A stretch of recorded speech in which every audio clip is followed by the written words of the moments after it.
This is what Korea looked like in 1950s, and as of 2023, South Korea is one of the world's most developed countries in the world, with a lot of high-value-adding industry.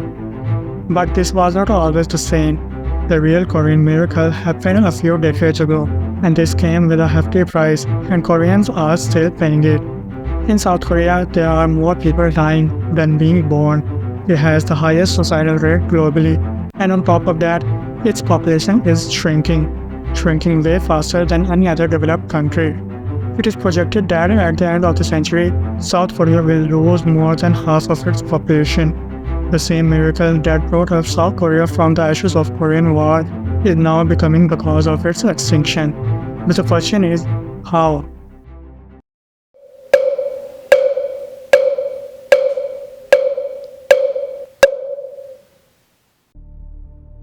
Most of the first half of the 20th century, South Korea was a colony of Japan.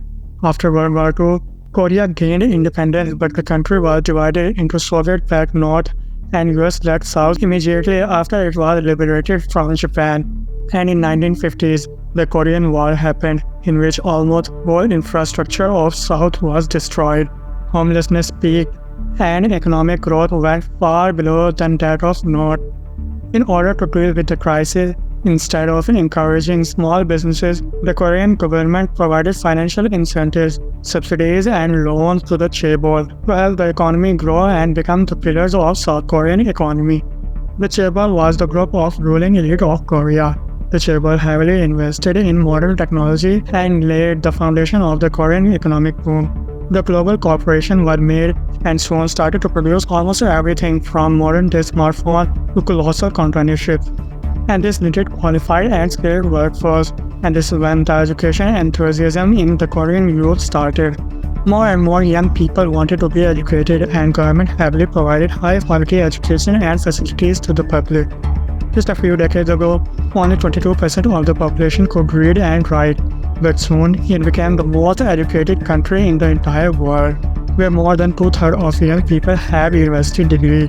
And this is when Korean culture of hard work was created by the chaebol during the economic boom. The ruling elite started systematically indoctrinating their employees with complete and absolute loyalty to the company, and that the company comes first instead of your family and even yourself. And this is how the Korean economic miracle began, with colossal companies and corporations that invest in modern technology, education fever, which created a societal pressure on students that if they don't have a university degree, they are worthless in the society. And lastly, the extremely exhausted work culture. But if all of that was doing good with the economy, then where is the dark side of it? Initially, it all seemed good. There was money coming in the country and the economy was growing. The chaebol expanded their businesses in many sectors and now has control over 85% of South Korean GDP. And just Samsung alone makes up almost 20% of the entire economy. But gradually, these chaebols learned the way to grow without hiring more and more people, and they only represent 10% of the jobs in South Korea. In the past, the demand of qualified and skilled workers increased due to rapid expansion of economy. But now the demand is decreasing day by day, as there are more and more students who are graduating from the university, due to the education period which occurred during the economic boom. And it's extremely difficult for young Korean graduates to find a job. These young students do not want labor-type work because these types of jobs have a low pay and they are looked down in the Korean society, in a society which is so much obsessed with success and education. That's obviously almost frustrating, which resulted in high unemployment in the country. The government even also launched a program for fresh graduates to apply abroad for a job. And due to all of this, South Koreans don't want to have babies anymore, as the cost of living and unemployment skyrocketed. Developed countries usually have declining population, and it's a phenomenon that occurs in every country who has transitioned from an agrarian to rich and developed society. But South Korea takes it to another level. The fertility rate, which defines that how much babies a woman is having, is 0.81, which is far below the average population replacement rate, which is 2.1.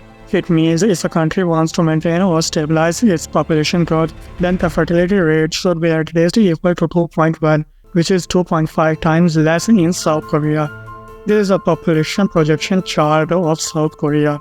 As you can see, at this rate, at the end of the century, South Korea will lose half of its population due to population decline. A survey in 2020 shows that 42% of South Koreans in their 30s were not married, and 4 out of 10 households in the country are single-person households. And women are also less willing to get married. Divorce is also a taboo. Women face some discrimination. This makes women more hesitant to get married. And as South Korea is a traditional and conservative society, the country historically maintained a strict policy towards immigration and does not allow foreigners to live in the country. Although it's changing and the country is now accepting more and more foreigners so the country can keep its population stabilized, there's also less acceptance of single mothers in the society. In South Korea, single mothers face a lot of stigma and discrimination. According to a report by Human Rights Watch, there are more than 20,000 single-parent households headed by unmarried mothers in South Korea. The actual number may be significantly higher, as stigma leads some to conceal their unmarried status. Lack of social acceptance for unmarried mothers and their children means they are more likely to be living in poverty and be socially isolated.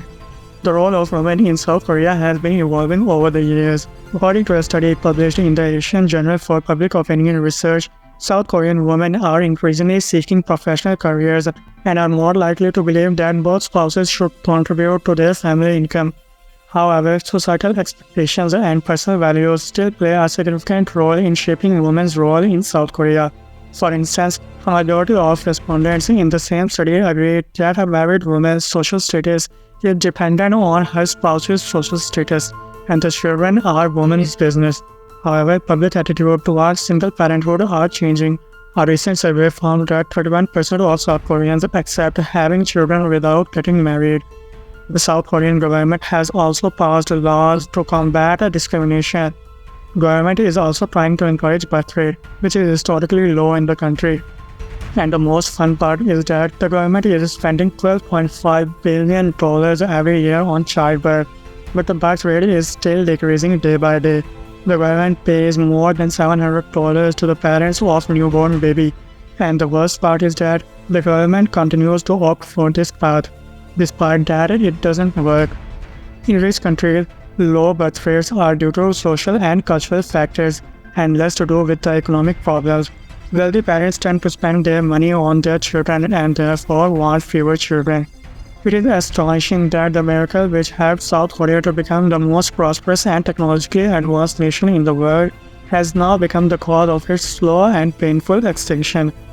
And if you like this video, you probably want to know about how Japan is dealing with its own shrinking population. And